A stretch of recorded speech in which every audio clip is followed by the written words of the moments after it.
Hi guys, today we're working on lab 9.2.8, configure NTFS permissions. So let's start this lab.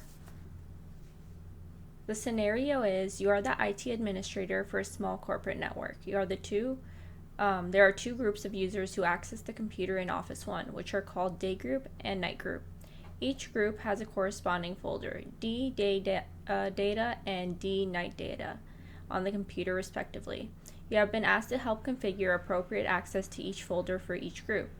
In this lab, your task is to turn off the permission inheritance for D data, day data, and D night data. Okay, this is getting confusing.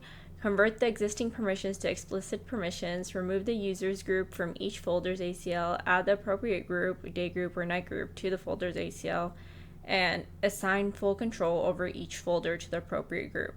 Not change any other permissions. Okay, so let's just go to the D drive, this PC, D drive.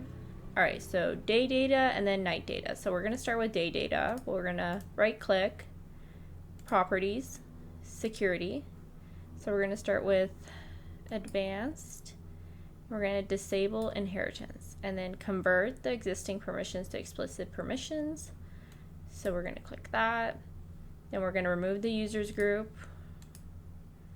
Then click apply. Okay. We're going to click edit. I'm going to click add. And this is day group. Click check names. Okay.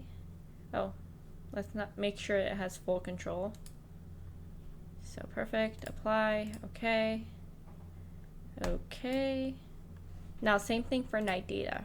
Right click, same thing, properties, security, advanced, disable inheritance, convert, apply. Oh, users, remove, apply, okay.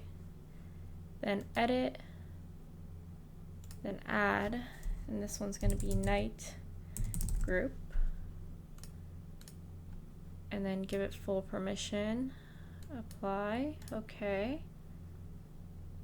And we should be done with the lab. So let's click check answers and we are all done. So that's that for that lab.